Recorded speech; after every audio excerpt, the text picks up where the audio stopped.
اعوذ باللہ من الشیطان الرجیم، بسم اللہ الرحمن الرحیم۔ یا ایہا الذین آمنوا اتقوا اللہ حق تقاتہ ولا تموتن الا وانتم مسلمون۔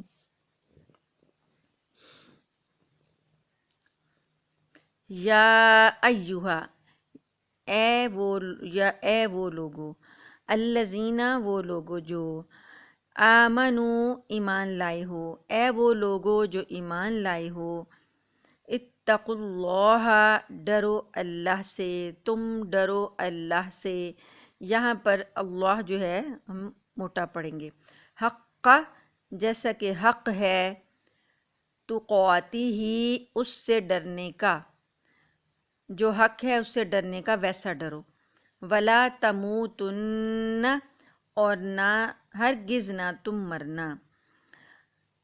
موت نہ آئے۔ تموت میں جو موت ہے موت وہ ہے تا مطلب تم، تو تن یہ یعنی جمع کے لیے، اور ہرگز نہ تم مرنا، ہرگز تم کو موت نہ آئے، الا مگر، وانتم اور تم ہو، مسلمون مسلمان، یعنی تم جب بھی تمہیں موت آئے تو مسلمان ہی ہو تم، ہرگز نہ مرنا مگر یہ کہ تم مسلمان ہو، اپنے اسلام پر قائم ہو۔ تو یہ ہے کہ اسلام کی حالت میں موت آنی چاہیے۔ اے لوگو جو ایمان لائے ہو، ڈرو اللہ سے، تقوی کرو اللہ کا، حق کا جیسا کہ تقاتی ہی اس سے ڈرنے کا حق ہے، ولا تموتن اور ہرگز نہ تم مرنا، الا مگر، وانتم اور تم ہو، مسلمون تم مسلمان۔ یہاں پر اللہ پاک نے تقوی اور اطاعت شعاری کا حکم دیا ہے، تو کس کو دیا ہے؟ مسلمانوں کو، مومنوں کو، جو لوگ ایمان لائے ہیں۔ اب یہ دیکھیے کہ جو پچھلی آیات میں ہم نے پڑھا تھا ان میں اللہ پاک نے یہود کو ملامت کی تھی اور کفار مسلمانوں کو یہ کہا تھا کہ آپ لوگ اللہ کے رسول پر پہلے ایمان لے آئے ہو اور رسول ابھی آپ کے پاس موجود ہے اور آپ کے درمیان ابھی آیات نازل ہو رہی ہیں، تو اب آپ ایمان لانے کے بعد کیسے کفر کر سکتے ہو؟ ٹھیک ہے، تو اگر کوئی کافرانہ بات ہو گئی یا کفر کے زمانے کا کوئی واقعہ یاد آ گیا، اس واقعے کی بنا پر اگر مسلمانوں کے درمیان میں کوئی رنجش ہو گئی تو یہ غلط ہے۔ زمانہ کفر کی ساری باتیں جو ہیں اب ختم ہو گئی ہیں، اللہ پاک نے ایمان کی دولت عطا کر دی ہے، تو اس لیے زمانہ کفر کے جو بھی دشمنیاں تھیں وہ بھی ختم، جو رنجشیں تھیں وہ بھی ختم، بلکہ اب تو اللہ نے دلوں میں محبت ڈال دی ہے۔ تو ایمان والوں کو ساتھ ہی اللہ پاک نے یہ حکم دیا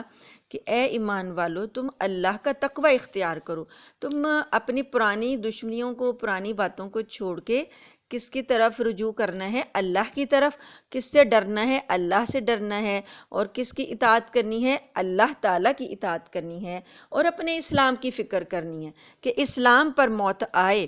اب وہ جو پچھلی آیت میں واقعہ بتایا تھا کہ انصار کے دو گروہ اوس اور خزرج کے درمیان جنگ چھڑنے کو تیار ہو گئی تھی، اور وہ جاہلی عصبیت کی بنا پر دوبارہ سے جوش میں آ گئے تھے،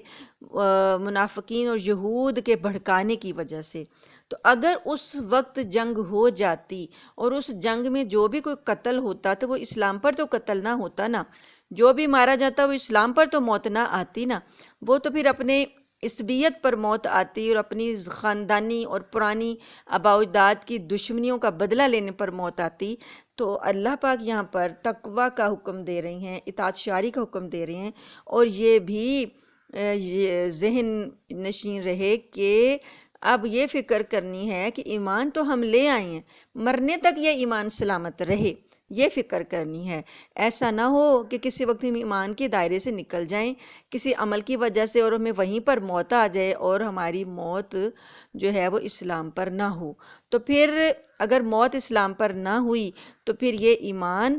جو پہلے لائے تھے اور جو بھی نیک اعمال کیے تھے وہ سارے کے سارے ضائع ہو جاتے ہیں، پھر کوئی بھی جو نیک عمل پہلا کا کیا گیا وہ اجر نہیں ملے گا، کوئی اس کا بدلہ نہیں ملے گا۔ موت کا اعتبار ہوگا، موت کس حالت میں آئی، ایمان پر آئی یا کفر پر آئی۔ ایمان کی جو موت ہے وہ ہی ہماری پچھلی زندگیاں جو اچھے اعمال کیے اس کا دار و مدار اس پر ہوگا، کیونکہ نبی کریم صلی اللہ علیہ وآلہ وسلم کی حدیث بھی ہے کہ انما الاعمال بالخواتیم، اعمال کا اعتبار ان کے خاتمے پر ہے، جو خاتمے کے وقت حالت ہوگی وہی اس پر ہی دار و مدار ہوگا زندگی کے اعمال کا۔ اچھا خاتمہ جو ہے وہ ایمان کے جو کیے گئے اعمال ہیں ان کا اجر دلائے گا۔ اس لیے جو ہے دعا کی جاتی ہے، دعا اللہ پاک نے بھی سکھائی ہے، احادیث میں بھی ملتی ہے کہ حسن خاتمہ کی دعا مانگی جائے کہ اللہ پاک انجام کار اچھا کرے، ٹھیک ہے۔ اور اللہم احسن عاقبتنا فی الامور کلہا، یہ دعا حدیث میں آتی ہے، اللہم احسن عاقبتنا فی الامور کلہا، اللہ ہمارے تمام کاموں کا انجام اچھا کر دے۔ تو یہ اسی لیے یہ دعا سکھائی گئی کہ جینا ہے تو اسلام پر، مرنا ہے تو اسلام پر، مرتے دم تک جو ہے اسلام کو قائم رکھنا ہے۔ اور اللہ تعالیٰ سے یہ دعا بھی مانگی جاتی ہے، قرآن نے سکھائی، ربنا لا تزغ قلوبنا، اے ہمارے رب ہمارے دلوں کو ٹیڑھا نہ کرنا، بعد اذ ہدیتنا، بعد اس کے کہ تو نے ہم کو ہدایت دے دی۔ اب اللہ سے توفیق مانگ رہے ہیں کہ اے اللہ آپ نے ہمیں ہدایت دی ہے تو اب آپ ہمارے دلوں کو ایمان پر ثابت رکھیے اور ہمارے دلوں کو ٹیڑھا نہ کریں۔ وَهَبْ لَنَا مِن لَّدُنْكَ رَحْمَةً، اور اپنی طرف سے ہم پر رحمت ہمیں عطا کیجئے، انک انت الوہاب، بے شک آپ بہت زیادہ عطا کرنے والے ہیں۔ اس لیے ایک اور دعا آتی ہے حدیث میں کہ اللہم ثبت قلوبنا علی دینک، یا اللہ ہمارے دلوں کو اپنے دین پر ثابت قدم رکھ، جما دے۔ تو یہ دعائیں اسی لیے سکھائی گئی ہیں کہ انسان اپنے ایمان کی فکر کرے، ایمان تو لے آیا ہے، اب اسے سنبھالنا ہے، موت تک اس کی فکر کر کے اسے محفوظ رکھنا ہے کہ موت آئے تو ایمان پر آئے۔ ایک واقعہ احادیث کی کتابوں میں روایات میں لکھا ہے امام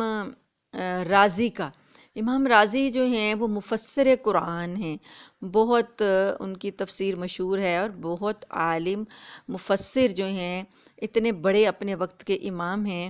تو جب ان کی موت کا وقت قریب آیا تو جو ان کے پاس بیٹھے لوگ تھے وہ دیکھتے تھے کہ آپ کیا کر رہے ہیں کہ بار بار ایک لفظ بولتے ہیں کہ لا بعد، لا بعد، نہیں ابھی بعد میں، نہیں ابھی بعد میں۔ تو کسی نے پوچھا کہ کیا آپ کو کچھ نظر آ رہا ہے، کیا بات ہے؟ تو وہ کہتے ہیں کہ جو موت کے وقت ہر انسان کو شیطان جو ہے وہ بہکاتا ہے۔ شیطان کیا کرتا ہے کہ چونکہ جان کنی کی تکلیف بہت زیادہ ہوتی ہے، جان نکلنے کی تکلیف بہت زیادہ ہوتی ہے، تو شیطان جو ہوتا ہے نا وہ آ جاتا ہے بہکانے کے لیے اس وقت، اور یہ اس کی کوشش ہوتی ہے کہ بے شک ساری زندگی یہ ایمان پر رہا ہے، لیکن آخری وقت میں اگر میں اس کا ایمان لے جاؤں تو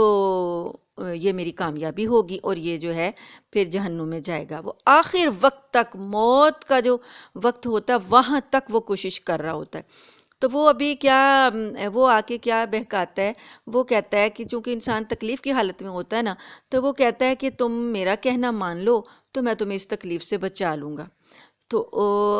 اس وقت اگر کوئی شخص جو ہے تکلیف سے بچنے کے لیے اگر شیطان کے ہاتھ میں آ جائے، شیطان کے بہکاوے میں آ جائے، تو وہ شیطان جو ہے نا وہ جیت جاتا ہے اور بہت خوش ہو جاتا ہے۔ تو اس وقت یہ امام صاحب کے بارے میں بتایا گیا کہ وہ کہنے لگے کہ مجھے ابھی بھی جو ہے نا، ان کے شاگرد تو ارد گرد بیٹھے یہ سوچ رہے تھے کہ یہ وقت کے بڑے امام ہیں، تو ان کی جو مرنے کا وقت ہے یہ تو اللہ کی نظر میں بہت بڑے عالم ہیں، تو یہ تو ان کا ٹھکانہ جنت ہے، اور ابھی بس یہ دنیا سے کی آنکھ بند ہوگی تو جنت میں ہوں گے. تو لیکن وہ کہہ رہے تھے لا بعد، کہ ابھی نہیں، کہ ابھی بھی جو ہے میرا ایمان خطرے میں ہے، ابھی بھی شیطان جو ہے مجھے بہکا رہا ہے، ابھی بھی میرا ایمان خطرے میں ہے. اور پھر اس کے بعد جب جنت کے فرشتے جب لینے آ جاتے ہیں اور جنت دکھا دی جاتی ہے اور جہنم بھی دکھا دی جاتی ہے، اور فرشتے کہتے ہیں کہ اگر تم ایمان پر نہ ہوتے تو تمہارا ٹھکانہ یہ ہوتا، جہنم دکھائی جاتی ہے. اور پھر جنت دکھائی جاتی ہے کہ اب چونکہ تم ایمان پر مر رہے ہو تو اب تمہارا ٹھکانہ یہ ہے. اسی طریقے سے کافر جو بندہ ہوتا ہے جب اس کی جان نکلتی ہے تو اس کو بھی دونوں ٹھکانے دکھائے جاتے ہیں، اور ایک پہلے اس کو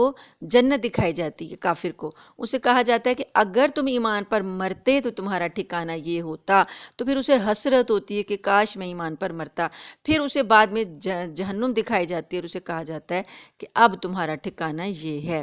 تو گویا ایمان پر مرنا جو ہے، اصل بات یہ ہے کہ ایمان پر خاتمہ ہونا جو ہے وہ بڑی بات ہے. تو اللہ تعالیٰ سے ہر وقت یہ دعا کرتے رہنا چاہیے. قرآن بھی یہی کہہ رہا ہے یہاں پر، وَلَا تَمُوتُنَّ، ہرگز تم کو موت نہ آئے، اِلَّا وَأَنْتُمْ مُسْلِمُونَ، مگر یہ کہ تم مسلمان ہو. تو یہ اللہ سے دعا کرتے رہنا چاہیے کہ اللہ ہمارا خاتمہ ایمان پر کرنا، ہماری زبان پر کلمہ جاری کر دینا، اور ہماری جو موت ہے وہ اسلام پر آئے، اچھا ہمارا خاتمہ ہو. تو اب جو لوگ مرتے دم تک اس بات میں رہتے ہیں کہ ان کا خاتمہ ایمان پر ہو جائے، فکر میں رہتے ہیں، تو کہا جاتا ہے، یہ بھی ایک بات ہے کہ انسان زندگی کے وقت زندگی جن کاموں میں گزارتا ہے نا، وہ چیزیں اس کے لاشعور میں بیٹھی ہوتی ہیں، اور وہ وہی باتیں جو ہوتا ہے نا، جب تکلیف کی حالت میں ہوتا ہے تو وہی چیزیں اس کی زبان سے نکل رہی ہوتی ہیں. تو ایک جو مولانا عبدالوہاب یہ تھے، رائیونڈ کے تھے، ان کے بارے میں آتا ہے کہ یہ جب بے ہوشی کے عالم میں تھے تو اس وقت بھی ان کی زبان پر وہی باتیں تھیں کہ جیسے اس طرح کے الفاظ ان کے ارد گرد بیٹھے ہوئے لوگ تھے، انہوں نے سنے کہ اللہ کی طرف آ جاؤ. جیسے دنیا میں وہ لوگوں کو دعوت دیتے تھے، ویسے ہی کہ اللہ کی طرف آنے میں ہی بھلائی ہے، کلمہ اختیار کر لو، اپنی امت کو جیسے سمجھاتے تھے اسی طرح کی باتیں کرتے کرتے ان کی جان نکلی. تو اسی طریقے سے جو بھی کوئی کسی زندگی میں جن کاموں میں مشغول ہوتا ہے، تو دیکھا گیا ہے کہ موت کے وقت وہی چیزیں بے ہوشی کے عالم میں بھی اس کی زبان سے نکل رہی ہوتی ہیں. تو جو بندہ زیادہ تلاوت کرتا ہے تو اکثر واقعات سننے کو ملتے ہیں، عینی شاہدین ہیں کہ وہ بتاتے ہیں کہ اکثر تلاوت کرنے والا جو ہوتا ہے اس کی زبان سے تلاوت جاری ہو جاتی ہے. تو جو گانے بجانے والے لوگ ہوتے ہیں اکثر ان کی زبانوں سے گانوں کے الفاظ جاری ہو جاتے ہیں. یہ چیزیں ہم نے خود بھی دیکھی ہیں. کسی کی اگر یادداشت کھو جائے نا تو وہ وہی بات کرتا ہے جو کہ وہ زندگی میں کرتا تھا. اب کافی واقعات ہیں، بات پھر لمبی ہو جائے گی، لیکن یہ بالکل سچی بات ہے کہ انسان جو کچھ زندگی میں کرتا ہے وہی کر رہا ہوتا ہے. اور خاص طور پہ اس کا مشاہدہ آپ تب کر سکتے ہیں جب کسی کی یادداشت چلی جائے. آپ کے ارد گرد ایسے لوگ ہوں گے جن کی یادداشت چلی گئی ہے، تو وہ کس کام میں مصروف ہیں، اس سے پتہ چلتا ہے کہ زندگی میں جس طرف وہ زیادہ توجہ دیتے تھے نا، وہی بات ان کے لاشعور میں ہوتی ہے اور وہی وہ کام کر رہے ہوتے ہیں. اگر کوئی نماز کی فکر کرتا ہے نا، وہ ہر وقت یہی کہے گا میں نے نماز پڑھنی ہے، میں نے نماز پڑھنی ہے. اگر کوئی مسجد جاتا ہے تو وہ یہی کہے گا کہ میں نے مسجد جانا ہے، میں نے مسجد جانا ہے. تو یہ باتیں ان کے لاشعور میں بیٹھ جاتی ہیں. تو اللہ تعالیٰ سے ہر وقت دعا کرتے رہنا چاہیے کہ اللہ تعالیٰ خاتمہ جو ہے وہ اچھا کرے، اسلام پر کرے. اگلی آیت نمبر 103، یہ لمبی آیت ہے. بسم اللہ الرحمن الرحیم. وَاعْتَصِمُوا بِحَبْلِ اللَّهِ جَمِيعًا وَلَا تَفَرَّقُوا وَاذْكُرُوا نِعْمَةَ اللَّهِ عَلَيْكُمْ إِذْ كُنْتُمْ أَعْدَاءً فَأَلَّفَ بَيْنَ قُلُوبِكُمْ فَأَصْبَحْتُمْ بِنِعْمَتِهِ إِخْوَانًا وَكُنْتُمْ عَلَى شَفَا حُفْرَةٍ مِّنَ النَّارِ من النار فأنقذكم منها كذلك يبين الله لكم آياته لعلكم تهتدون۔ وَاعْتَصِمُوا، اور مضبوط پکڑے رکھو، بِحَبْلِ اللَّہِ، اللہ کی رسی کو۔ یہاں پر اللہ کا لفظ موٹا نہیں کرنا، جمیعا سب مل کر، جمعیت کے ساتھ مل کر، اکٹھے ہو کر، ولا اور نہ، تفرقو پھوٹ نہ ڈالو، تفرقہ بازی نہ کرو، وَاذْکُرُوا اور یاد کرو، نعمت اللہ، اللہ کی نعمت کو۔ یہاں پر اللہ کا لفظ موٹا کریں گے کیونکہ اللہ سے پہلے زبر آئی، علیکم تم پر، اور یاد کرو نعمت اللہ، اللہ کی نعمت کو، علیکم جو تم پر ہے، یعنی اللہ کی اس نعمت کو یاد کرو جو اس نے تم پر کی، اذ کنتم جب کہ تم تھے، اذ جب، کنتم تم تھے، اعداء دشمن، فالف پس الفت ڈال دی، محبت ڈال دی، الفت الف سے ہے، پس الفت ڈال دی اس نے، بینا درمیان، قلوبکم تمہارے دلوں کے، پس اس نے تمہارے دلوں کے درمیان الفت ڈال دی، فاصبحتم پس تم ہو گئے، بنعمتہ اس کی نعمت سے، اللہ کی نعمت کے ساتھ، یا اس کی نعمت یا فضل کی وجہ سے، اخوانا بھائی بھائی۔ یہ اللہ تعالیٰ نعمت یاد کرا رہے ہیں کہ پچھلا زمانہ یاد کرو کہ جب تم تھے دشمن ایک دوسرے کے، فَأَلَّفَ بَيْنَ قُلُوبِكُمْ اس نے تمہارے دلوں کے درمیان الفت ڈال دی، محبت ڈال دی، فَأَصْبَحْتُمْ تو تم ہو گئے، بِنِعْمَتِهِ اس کے فضل سے، اس کی نعمت سے، اخوانا بھائی بھائی، وَكُنْتُمْ اور تم تھے، عَلَا اوپر، شفا کنارے کے، حفرتن گھڑے، من الناری آگ کے، اور تم آگ کے گھڑے کے کنارے پر تھے، یعنی آگ کے گھڑے میں گرنے والے تھے، کنارے پر تھے، فَأَنْقَذَكُم مِّنْہَا تو اس نے تم کو بچا لیا اس سے، پس انقذا بچا لیا، کم تم کو، پس اس نے تم کو بچا لیا، منہا اس سے، یعنی گھڑے میں، آگ کے گھڑے میں گرنے سے بچا لیا، کذالک اسی طرح، یبین اللہ اللہ واضح کرتا ہے، لکم تمہارے لیے، آیاتہ اپنی آیات، اپنی نشانیاں، اپنی آیات، لعلکم تاکہ تم، تہتدون ہدایت پاؤ، راہ راست پر رہو۔ تو یہ اصول جو بتایا گیا، اجتماعی قوت کا اصول جو بتایا کہ اللہ کے رسی کو مضبوطی سے تھامے رہو، اللہ کی رسی کو مضبوطی سے پکڑ لو، کہ اللہ کی رسی کیا ہے؟ اللہ کا دین، اللہ کے دین پر مضبوطی سے جمے رہو، اللہ کے احکامات کی اطاعت کرتے رہو، اللہ کے دین پر مضبوطی سے جمے رہو، اور آپس میں تفرقہ نہ کرو۔ اب یہ اسی پس منظر میں آیات نازل ہو رہی ہیں نا کہ جو اوس اور خزرج کے درمیان پچھلی عصبیت جو تھی وہ جاگ پڑی اور وہ آپس میں لڑنے کے لیے تیار ہو گئے تھے، تو چنگاری ڈالنے کی دیر تھی نا، چنگاری ڈال دی یہود نے، تو وہ ایسا ہوا، تو اللہ پاک نے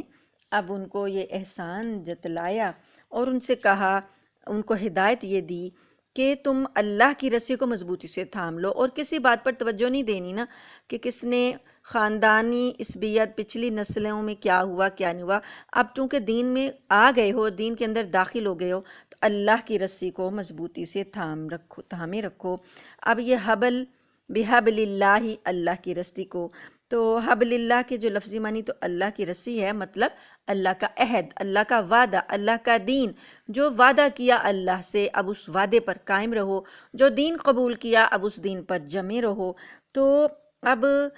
رسی اللہ کی ایسی ہے کہ وہ ٹوٹ تو سکتی نہیں، بڑی مضبوط ہے، لیکن چھوٹ سکتی ہے،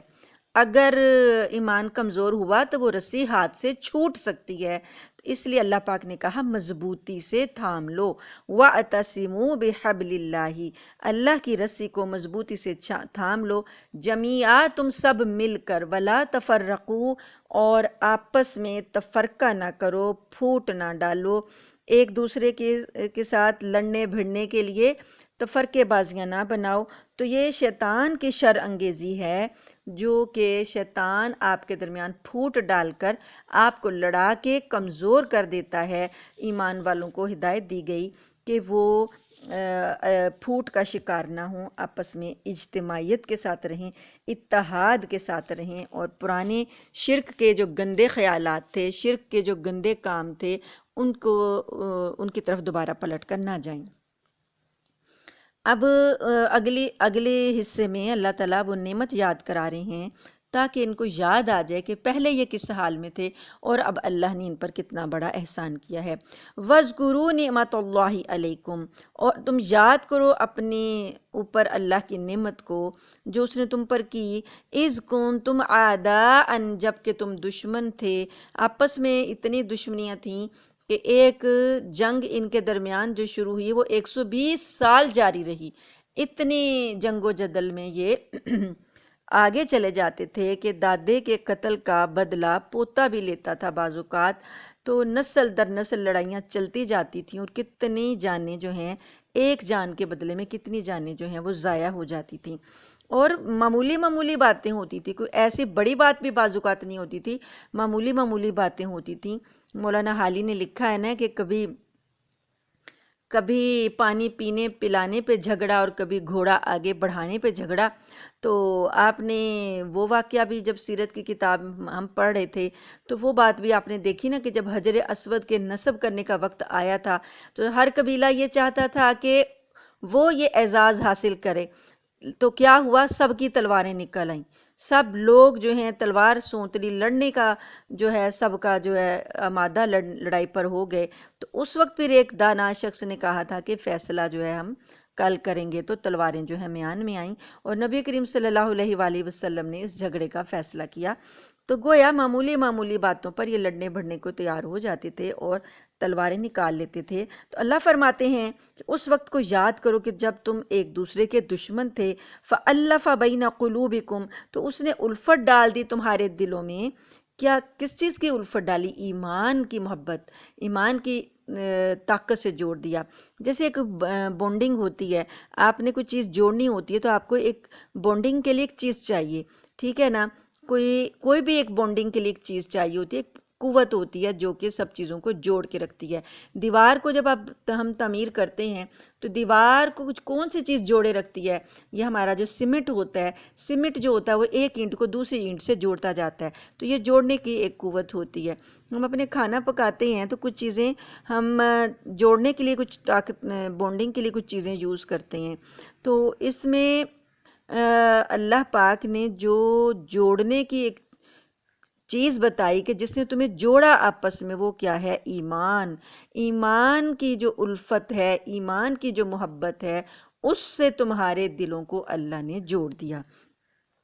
فَأَصْبَحْتُمْ بِنِعْمَتِهِ إِخْوَانًا، تو تم اس کی نعمت سے بھائی بن گئے۔ اب تمہارے درمیان اتنا پیار ہے کہ جیسا بھائیوں کے درمیان پیار ہوتا ہے بلکہ اس سے بھی بڑھ گیا ہے، تم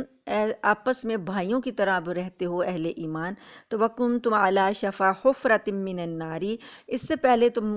کیا تھے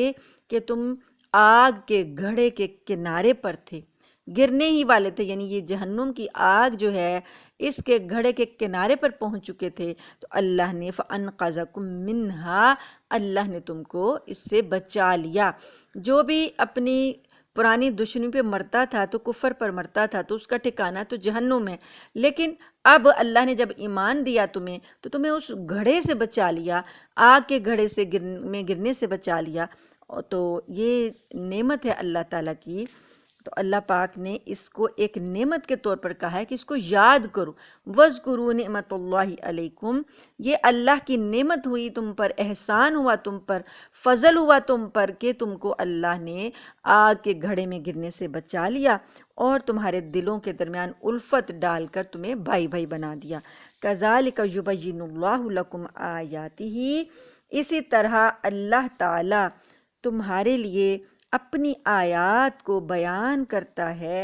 لَعَلَّكُمْ تَهْتَدُونَ، تاکہ تم ہدایت پاؤ، تاکہ تم ہدایت کی طرف آ جاؤ۔ تو یہ جو ہے اس کا مطلب ہے۔ ویسے یہ اگر اس کی تشریح کی جائے تو صفحات کے صفحات لکھے جا سکتے ہیں قرآن پاک کی اور آیات کے حوالوں سے۔ ایک سورہ تغابن میں بھی اس طرح کی آیت ہے، فَاتَّقُوا اللَّهَ مَا اسْتَطَعْتُمْ، اللہ سے ڈرو جہاں تک بھی تمہارے اندر طاقت ہے، اللہ سے ڈرتے رہو۔ اور حضرت انس رضی اللہ تعالی عنہ کا فرمان ہے کہ انسان اللہ عز و جل سے ڈرنے کا حق نہیں بجا لا سکتا جب تک کہ اپنی زبان کو محفوظ نہ رکھے، یعنی زبان کو محفوظ رکھے اور زبان کی حفاظت کرے گا تو اللہ تعالیٰ سے ڈرنے کا حق جو ہے وہ اس میں وہ بجا لائے گا۔ اسی طرح ایک اور جگہ اللہ پاک نے فرمایا کہ اپنی طاقت کے مطابق اللہ تعالیٰ سے ڈرتے رہو۔ حضرت ابن عباس رضی اللہ تعالیٰ عنہ فرماتے ہیں کہ اس کا مطلب یہ ہے کہ اللہ کی راہ میں جہاد کرتے رہو، اس کے کاموں میں کسی ملامت کرنے والے کی ملامت کا خیال نہ کرو، عدل پر جم جاؤ، یہاں تک کہ یہ عدل جو ہے تمہاری اپنی ذات کے خلاف ہو کرنا پڑے یا اپنے ماں باپ اور اپنی اولاد کے بارے میں بھی کرنا پڑے تو کرو، عدل و انصاف کرو۔ اور پھر یہ کہ اگر موت آئے تو اسی پر آئے، یعنی اسی ایمان پر موت آئے تو اللہ تعالیٰ جس حالت میں انسان مرے گا قیامت کے دن اسی حالت میں اس کو اٹھائے گا۔ اب جو لوگ جو کام کرتے ہوئے مرتے ہیں تو قیامت میں وہی کام کرتے ہوئے وہ اٹھائے جائیں گے۔ مثلا اگر کوئی حاجی حج کے دوران فوت ہوا، اس نے احرام پہنا ہوا ہے، تو نبی کریم صلی اللہ علیہ وآلہ وسلم کا ارشاد ہے کہ حشر کے میدان میں جب وہ اٹھے گا تو وہ لبیک پڑھتا ہوا اٹھے گا۔ جو شہید اللہ کی راہ میں شہید ہو جاتا ہے تو جب وہ اٹھے گا تو اس کا خون اس کے جسم سے ٹپک رہا ہوگا، تازہ خون ٹپک رہا ہوگا۔ تو یعنی جس حالت میں موت آئے گی اسی حالت میں اس کو حشر کے دن اٹھایا جائے گا۔ تو اگر کوئی گانا گاتے ہوئے مرا ہے تو وہ اسی انداز میں اٹھایا جائے گا۔ اگر کوئی کسی ایسی محفل میں جو محفل کے اللہ تعالیٰ کو ناپسند تھی وہاں پر مرا تو وہ اسی محفل میں اٹھایا جائے گا، کیونکہ من تشبہ بقوم فہو منہ، نبی کریم صلی اللہ علیہ وسلم نے فرمایا جو کسی قوم کی تشبیہ اختیار کرتا ہے، یعنی اس کی قوم کے شباہت میں جو کام کرتا ہے وہ اسی میں سے پھر ہو جاتا ہے۔ مسند احمد میں ہے کہ لوگ بیت اللہ شریف کا طواف کر رہے تھے اور حضرت ابن عباس بھی وہاں تھے۔ ابن عباس آپ کو پتہ ہے سب سے بڑے اور سب سے پہلے مفسر قرآن ہیں۔ قرآن کی آیات کی تفسیر جو ہے سب سے زیادہ انہی سے لوگوں نے سمجھی ہے، کیونکہ نبی کریم صلی اللہ علیہ وآلہ وسلم نے ان کو دعا دی تھی ان کے علم اور فضل کے لیے، تو وہ اس صورت میں اللہ پاک نے ان کا سینہ بہت کھولا تھا کہ وہ قرآن کی تفسیر سب سے زیادہ صحیح بیان کرتے تھے۔ تو ان کے بارے میں روایت ہے کہ لوگ بیت اللہ شریف کا طواف کر رہے تھے تو حضرت ابن عباس بھی وہاں تھے، ان کے ہاتھ میں لکڑی تھی، بیان فرمانے لگے کہ رسول اللہ صلی اللہ علیہ وآلہ وسلم نے اس آیت کی تلاوت کی، پھر فرمایا کہ اگر زقوم کا ایک قطرہ بھی دنیا میں گرا دیا جائے تو دنیا والوں کی ہر کھانے والی چیز خراب ہو جائے۔ زقوم جو ہے وہ کیا ہے؟ جہنمیوں کا کھانا ہے، ایک درخت ہے کہ جو جہنم کی جڑ سے نکلتا ہے اور وہ جہنمیوں کو کھانے کے لیے دیا جائے گا۔ نہایت کڑوا اور کانٹے دار یہ درخت ہوگا۔ تو انہوں نے بتایا کہ رسول اللہ صلی اللہ علیہ وآلہ وسلم نے جب اس آیت کی تلاوت کی تو آپ نے فرمایا کہ اگر زقوم کا ایک قطرہ بھی دنیا میں گرا دیا جائے تو دنیا والوں کی ہر کھانے والی چیز خراب ہو جائے، وہ کوئی چیز کھا پی نہ سکیں۔ پھر خیال کرو کہ ان جہنمیوں کا کیا حال ہوگا جن کا کھانا پینا ہی یہ زقوم ہوگا۔ اور فرمایا کہ رسول اللہ صلی اللہ علیہ وآلہ وسلم فرماتے ہیں جو شخص جہنم سے الگ ہونا اور جنت میں جانا چاہتا ہو اسے چاہیے کہ مرتے دم تک اللہ تعالیٰ پر اور آخرت کے دن پر ایمان رکھے اور لوگوں سے وہ برتاؤ کرے جسے وہ خود اپنے لیے چاہتا ہو۔ حضرت جابر رضی اللہ عنہ فرماتے ہیں میں نے نبی صلی اللہ علیہ وآلہ وسلم کی زبانی آپ کے انتقال کے 3 روز پہلے سنا کہ دیکھو موت کے وقت اللہ تعالیٰ سے نیک گمان رکھنا، یعنی بندہ جو اللہ سے گمان رکھتا ہے اللہ تعالیٰ اس کے مطابق اسے عطا کرتا ہے۔ یہ ایک صحیح مسلم کی حدیث ہے۔ رسول اللہ صلی اللہ علیہ وآلہ وسلم فرماتے ہیں کہ اللہ تعالیٰ کا فرمان ہے کہ میرا بندہ میرے ساتھ جیسا گمان رکھے میں اس کے گمان کے پاس ہی ہوں، اگر اس کا میرے ساتھ حسن ظن ہے تو میں اس کے ساتھ اچھائی کروں گا، اور اگر وہ میرے ساتھ بدگمانی کرے گا تو میں اس کے ساتھ ویسے ہی پیش آؤں گا۔ تو اللہ کے ساتھ اچھا گمان رکھنا ہے، اللہ تعالیٰ کے بارے میں اس کی رحمت کا ذکر سنیں تو اس کی رحمت کی امید رکھیں، اگر اس کے عذاب کا ذکر سنیں تو اس کے عذاب سے پناہ مانگیں اور اس سے ڈرنے کی دعا کریں۔ تو ایک بخاری اور مسلم میں بھی حدیث ہے کہ ایک بیمار انصاری رضی اللہ عنہ کی بیمار پرسی کے لیے حضرت صلی اللہ علیہ وآلہ وسلم تشریف لے گئے اور سلام کر کے فرمانے لگے کہ کیسے مزاج ہیں؟ اس نے کہا الحمدللہ اچھا ہوں، رب کی رحمت کا امیدوار ہوں اور اس کے عذابوں سے ڈر رہا ہوں۔ آپ نے فرمایا سنو، ایسے وقت جس دل میں، یعنی موت کا وقت ہے نا، تو جس دل میں خوف اور طمع لالچ، یعنی اللہ کی رحمت کا لالچ ہو اور اللہ کے عذاب کا خوف ہو، خوف اور طمع دونوں ہوں، اللہ اس کی امید کی چیز اس کو دیتا ہے اور ڈر اور خوف کی چیز سے اس کو بچاتا ہے۔ تو گویا جو تقویٰ کی والی جو آیت ہے اس سلسلے میں کہ اللہ کا ڈر کیسا ہونا چاہیے، ایسا ہی ڈر ہونا چاہیے کہ اللہ تعالیٰ ہمیں عذاب سے بچا لے، اور امید یہ ہونی چاہیے کہ ہم ایمان لائے ہیں تو اللہ تعالیٰ ہمیں ضرور بخش دے گا اور رحم کرے گا۔ تو اب یہ جو اللہ تعالیٰ کی رسی سے کے بارے میں جو حدیث ہے صحیح مسلم میں، رسول اللہ صلی اللہ علیہ وآلہ وسلم فرماتے ہیں کہ 3 باتوں سے اللہ رحیم خوش ہوتا ہے اور 3 باتوں سے ناخوش ہوتا ہے۔ ایک تو یہ کہ اس کی عبادت کی جائے اور اس کے ساتھ کسی کو شریک نہ کیا جائے، دوسرا یہ کہ اللہ کی رسی کو اتفاق سے پکڑو اور تفرقہ نہ ڈالو، تیسرے یہ کہ مسلمان بادشاہوں کی خیر خواہی کرو، فضول باتیں اور زیادہ سوال اور بربادی مال، یہ تینوں چیزیں رب کی ناراضگی کا سبب ہیں۔ اب ہم لوگ یہ باتیں تو سمجھتے ہیں کہ خیر خواہی کیسے کرنی ہے، فضول بات نہیں کرنی، زیادہ سوال نہیں کرنے، لیکن مال کی بربادی کا کوئی بھی نہیں سوچتا کہ ہم اپنا مال کن کن چیزوں میں برباد کر دیتے ہیں، حالانکہ وہاں پر خرچ کرنے کا حکم نہیں ہوتا اور ہم اندھا دھند خرچ کر کے اپنا مال برباد کر دیتے ہیں، تو یہ بھی اللہ کی ناراضگی کا سبب ہے۔ بہت سی روایتیں ایسی بھی ہیں جن میں ہے کہ اتفاق کے وقت وہ خطا سے بچ جائیں گے، اور بہت سی احادیث ایسی ہیں کہ نا اتفاقی سے ڈرایا گیا ہے۔ مطلب یہ کہ نبی کریم صلی اللہ علیہ وسلم نے فرمایا تھا نا کہ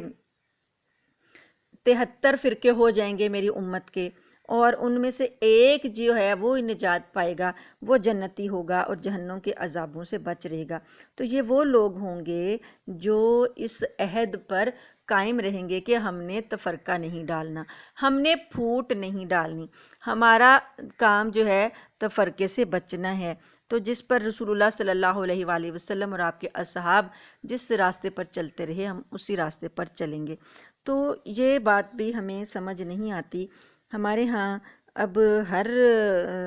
فرقہ جو ہے وہ کہتا ہے کہ وہ اکیلا ہی جنتی ہے، باقی سارے جہنمی ہیں، تو سب جہنم کے ٹھیکیدار بن جاتے ہیں، جہنم میں بھیجنے پر زور سب کا ہے اور جنت میں داخل کرانے میں زور کم ہوتا ہے۔ تو یہ چیزیں عداوت کو جنم دیتی ہیں، تو اللہ تعالیٰ نے یہ قرآن پاک میں بھی منع کیا اور حضور صلی اللہ علیہ وآلہ وسلم نے بھی منع کیا اور کہا کہ وہی بندہ جو ہے وہ